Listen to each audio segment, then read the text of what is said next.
To go. All right.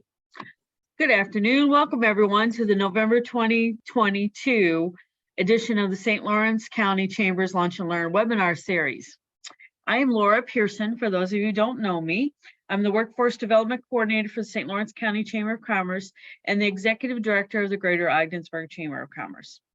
This monthly educational webinar series is made possible by the generous support of St. Lawrence University and Clarkson University, who are leadership circle supporters of the Chamber and sponsor these webinars. I would like to thank Executive Director Ben Dixon, who is my tech manager for this webinar. Before I introduce today's presenter, I want to run through a few items. First, your mics have been muted and your webcams have been disabled, but if you have any questions throughout the presentation, feel free to type them into the chat window and we will do our best to answer them. Please note that this session is being recorded for the purposes of broadcasting it on our webinar archive YouTube channel, which is named the SLC Chamber NY. After the presentations are complete, we will stop the recording for any Q&A. We do keep the webinars to under an hour so you can get back to work. Are you interested in presenting? Please contact us. Our topic for today is Social Security and Medicare, and our presenter is William McCanney, MBA, CFP, RICP, who is a financial advisor for Morgia. I said that wrong, didn't I? Morgia. It was Morgia. Yeah. Morgia Wealth Management. William started his career as an investment bank specializing in mergers and acquisitions. He transitioned to do financial advising by assisting a wealth advisory firm located near Philly, Pennsylvania. William joined Morgia Wealth Management this year to help individuals, business owners, and philanthropic groups determine their financial goals, offer investment advice, and implement personalized solutions. He assists with comprehensive financial plans for individuals to help determine retirement savings needs, build long-term financial goals, and develop retirement spending strategies. William earned his MBA with a concentration in finance from the University of Pittsburgh. He has a Bachelor of Science in Biochemistry and Molecular Biology from Gettysburg College. He has obtained his CFP and RICP designations. He is a Series 7, 65, and 63 license and holds a life accident health insurance license. Please join me in welcoming William McCanney. Hi, Will. Hi, Laura. Thanks for having me. You're welcome. Thank you. So I will share my screen now, so we can get started. Okay. I have a bunch of screens. That all looks good. Okay, perfect. So thanks for having me today, everyone. My name is Will McCanney. And Nico Morgia should also be joining in probably 15 to 20 minutes. He's currently in a meeting. But we are financial advisors at Morgia Wealth Management, located in Watertown. And Nico is very, very familiar with the North Country since he's lived here his entire life. And my wife and I moved up here in the spring of 2021 to be closer to her family that lives in Morristown. And today we're going to be going over Social Security and Medicare.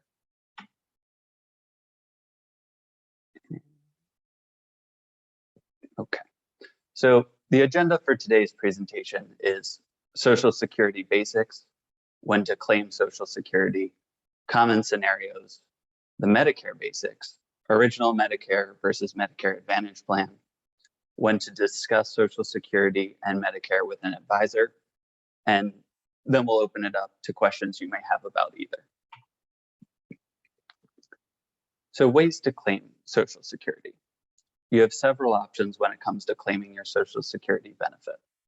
There are 3 general ways to claim Social Security: using your own work record, your spouse's work record, either current or ex-spouse depending on your situation, or your deceased spouse's work record.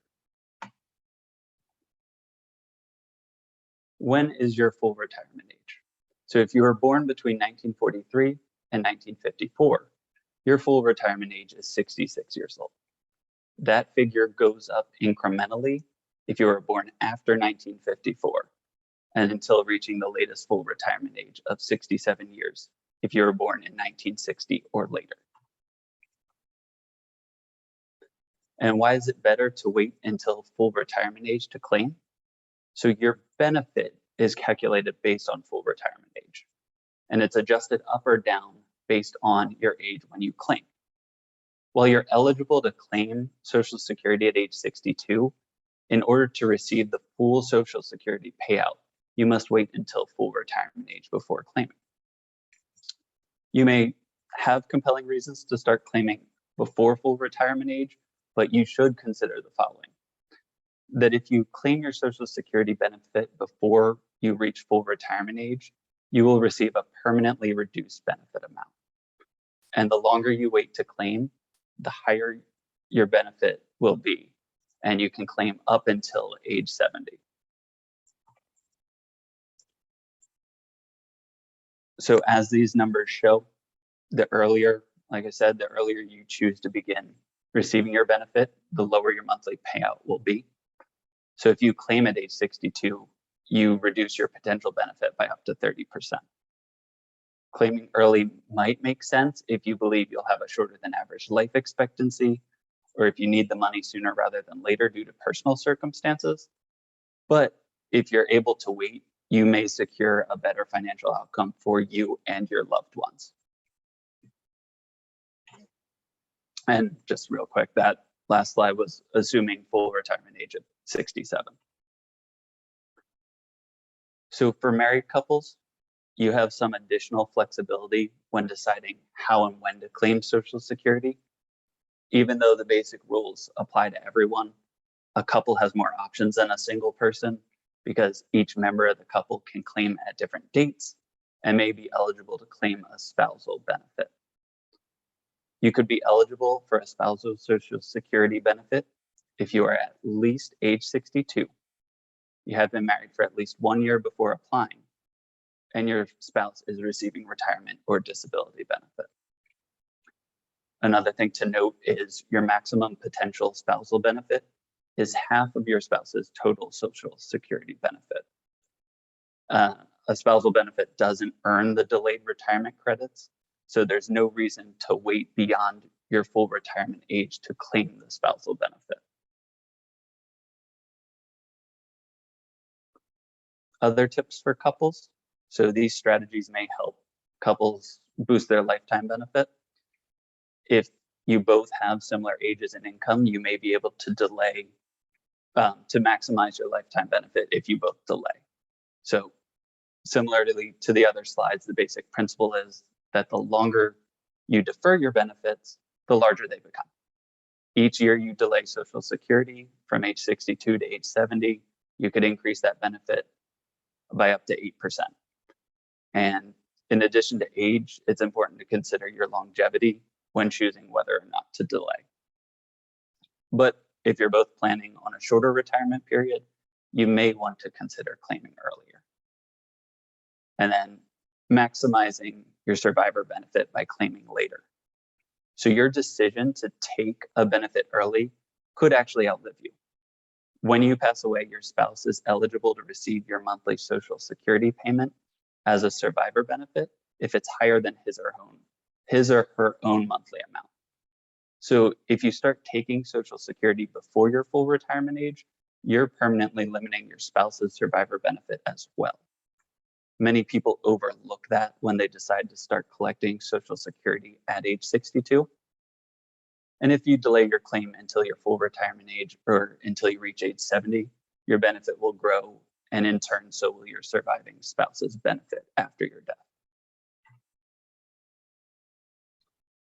Now, if you're widowed or a widower, you're eligible to collect your former spouse's Social Security payments as a survivor benefit. And as this chart demonstrates, you have two options for doing this. So the first option is you claim a survivor's benefit first, and then switch to your own benefit later. Now, you'd want to do this strategy if you're under age 70 and expect a higher monthly benefit at full retirement age than that of your deceased spouse. So basically, you're doing the one that pays less first. And you do this by, once again, claiming your survivor benefit and then letting your own Social Security payments grow and switch to them later on. Now, the other option would be claim your own benefits now and switch to a survivor benefit later. You may prefer this strategy if you haven't reached full retirement age and expect a lower monthly benefit at full retirement than that of your deceased spouse. If your spouse had not yet claimed Social Security, you can claim your own benefit first and then claim the survivor benefit once you reach full retirement age.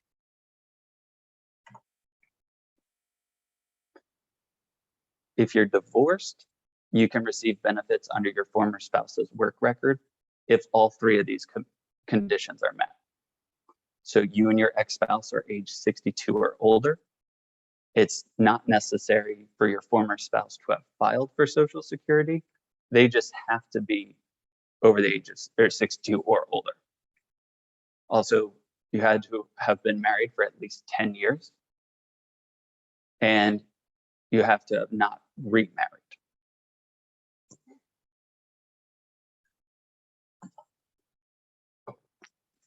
Excuse me.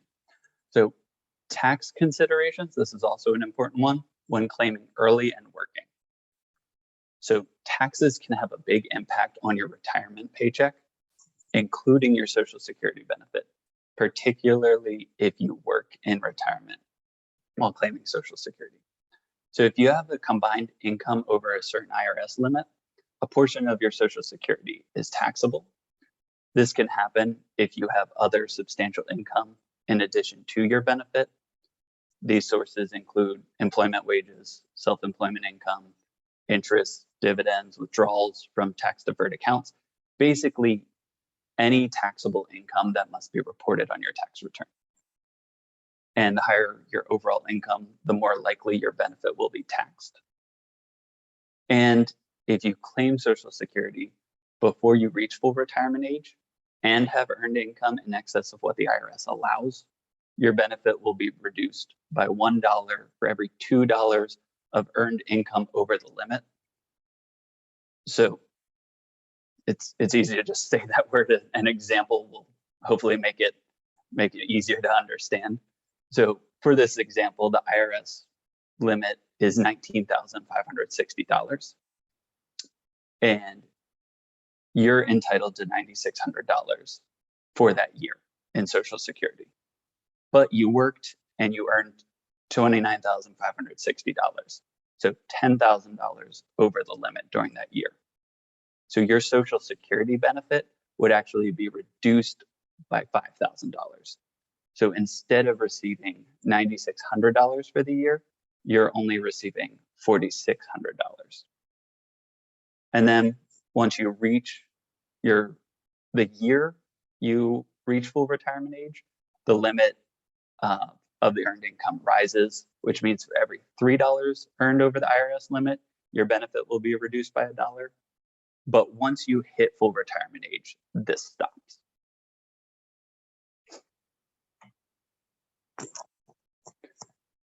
So in summary, you can see you can begin collecting a reduced Social Security benefit at age 62.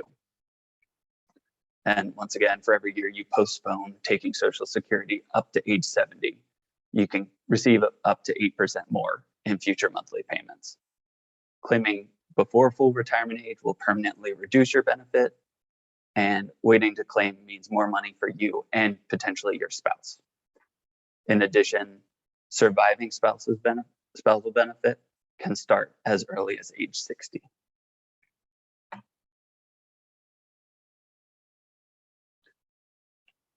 Now, do you think you might live to be 85, 90 years old, or even older? The average life expectancy has increased over the years, and surveys show that many people underestimate how long they'll live. This means there's a real possibility you may need 30 or more years of retirement income. And when deciding to claim your Social Security benefit, it can be helpful to consider this break-even age. So as the chart shows, Your break-even age is the point at which the total amount earned from claiming Social Security later equals the total amount from a Social Security benefit claimed earlier. Oops, sorry about that.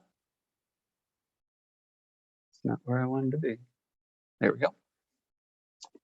So waiting to claim gives you a higher monthly amount. And while living into your 80s or 90s may seem unlikely, this higher amount could play a big role in making sure you and your loved ones don't outlive your savings. And as you can see, this graph shows that if you live past 78 years old, you would have been better off claiming Social Security at age 70 instead of at age 62 or full retirement age. Now, this break-even scenario is based on an individual turning 62 this year, earning about $75,000 annually.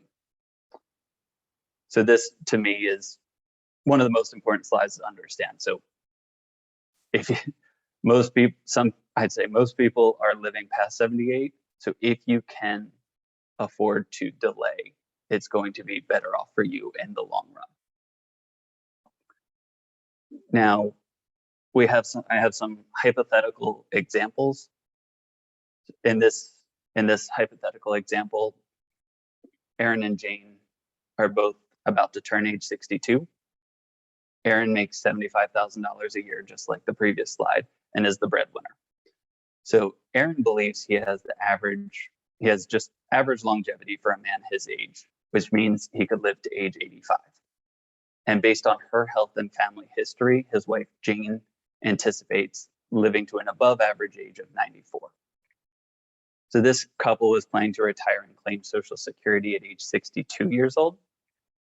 If they did that, Aaron would receive $1,300 a month, and Jane would receive about $650 from Social Security. Because they're claiming early, their monthly benefits are about 30% lower than they would be at full retirement age. If Aaron takes these payments at age 62, he would also reduce his wife's benefit during the 9 years that they expect her to outlive him. So in this first example, Aaron would receive a total of $510,000 over his lifetime, and Jane would receive $571,000 over her lifetime. Excuse me, for a total of $1.08 million. Now, if Aaron waits until he's 67 years old to collect benefits, his monthly benefit increases to about $2,000 a month. And if he delays until 70, his and his wife's survivor benefit will be about $2,600 a month. So you can see the significant increase in total amount of income received by Social Security if the couple waits until they're 70 years old. Another example, slightly different age ranges. So Aaron is 70 and Jane is 62, and Aaron is the breadwinner. But Jane also has her own Social Security credits. So Aaron can claim at 70 years old, and then Jane could claim her Social Security at 62 for a reduced benefit, but then switch to the spousal benefit at full retirement age. Now, this would apply if Jane's Social Security is less than the spousal benefit. If Jane's Social Security is greater than the spousal benefit, then she'll just want to switch those claims. For this example, Aaron is 62 and Jane is 70. Aaron is the breadwinner again, and Jane does not have Social Security credits this time. So this is an example where Aaron might want to claim at full retirement age, so Jane can also claim her spousal benefit since she has to wait for him to claim. This one kind of depends on the cash flow of the couple. In the fourth example, Aaron and Jane are divorced. Now, if Aaron and Jane were married for 10 plus years and did not remarry, they can each claim spousal Social Security once they turn 62, assuming that their ex-spouse is also 62 or older. Now, it gets a little more complicated if Jane then remarried Sam and then becomes divorced again she would actually be entitled to spousal Social Security for either Aaron or Sam, whichever benefit's higher. And for the last example, Aaron dies prior to claiming Social Security. So Jane is entitled to claim widowed Social Security at age 60 at a reduced rate, or she can wait. Aaron and Jane must have been married for at least 9 months and married at the time of his death, and Aaron must have been entitled to Social Security benefit. So in this example, Jane could claim widowed Social Security at age 60 and then switch to her Social Security at full retirement age or age 70 to help increase her benefit. So if you want to learn more about Social Security, you can visit the Social Security webpage. You can explore the tools and resources on the website, and you can feel free to call Morgia Wealth Management. We can schedule a meeting to discuss your options.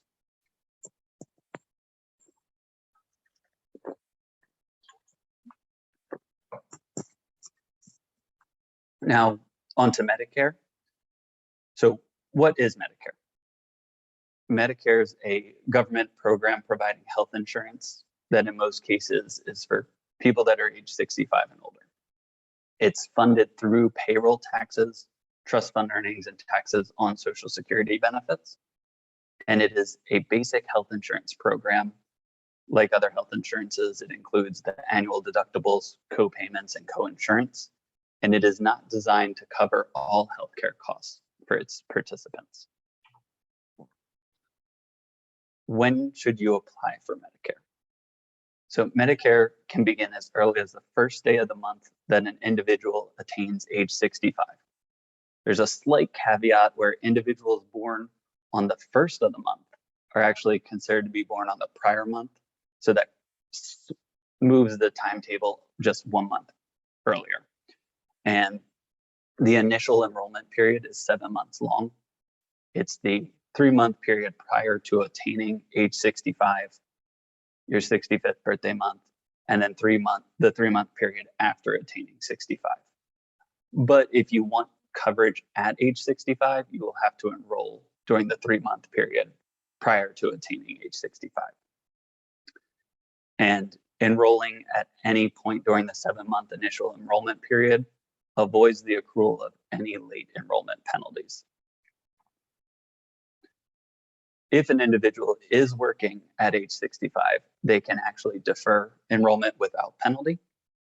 And to qualify for this deferment, an individual must have coverage under a group health plan based on their current employment or their employment of their spouse. If you do not have an exception, late enrollment results in a penalty for the Part B premium, and that penalty is 10% for each full 12-month period that an individual did not have coverage, that should have had coverage but did not sign up for it, and that penalty is permanent. The first decision that you will have to make regarding Medicare is choosing Original Medicare or a Medicare Advantage plan. Original Medicare includes Part A, which is hospital insurance, and Part B, which is medical insurance. You can use any doctor, hospital, or provider that accepts Medicare. There's no requirement to choose a primary doctor, and generally no referrals are needed to see a specialist.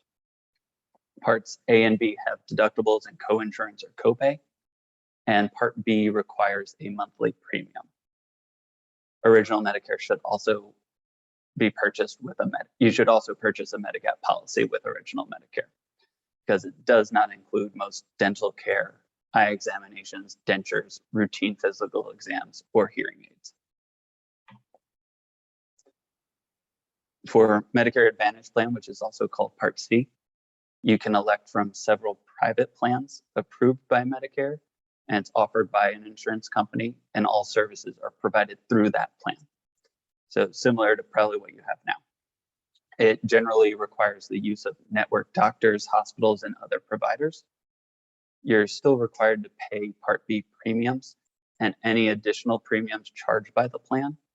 But one of the big things is it does have a maximum out-of-pocket limit. And some of these plans cover vision, hearing, dental, other health and wellness programs. Now for prescription drug coverage, also known as Part D, for original Medicare, drug coverage is obtained by joining a Medicare prescription drug plan, Part D, and the plans charge a monthly premium. Now, for the Medicare Advantage plans, most plans offer drug coverage directly. And if a plan does not offer drug coverage, then you can just get a Part D plan. Initial enrollment is the same period as for Parts A and B. And there, once again, is a penalty for late enrollment. It's 1% of the national base beneficiary premium. You don't really need to memorize these numbers or anything. Multiplied by the number of full uncovered months that the individual was eligible but did not have coverage. And Medigap, also known as Medicare Supplement Insurance. This is the supplemental coverage that's used to cover the gaps in original Medicare. And you purchase a Medigap policy from a private company. But you only do this if you have original Medicare. So if you choose a Medicare Advantage plan, this does not apply to you. And reasons for choosing original Medicare versus Medicare Advantage plan. For original Medicare, if you utilize many healthcare services, you see many specialists, or you live in 2 different parts of the country, that's original Medicare is most likely the one for you.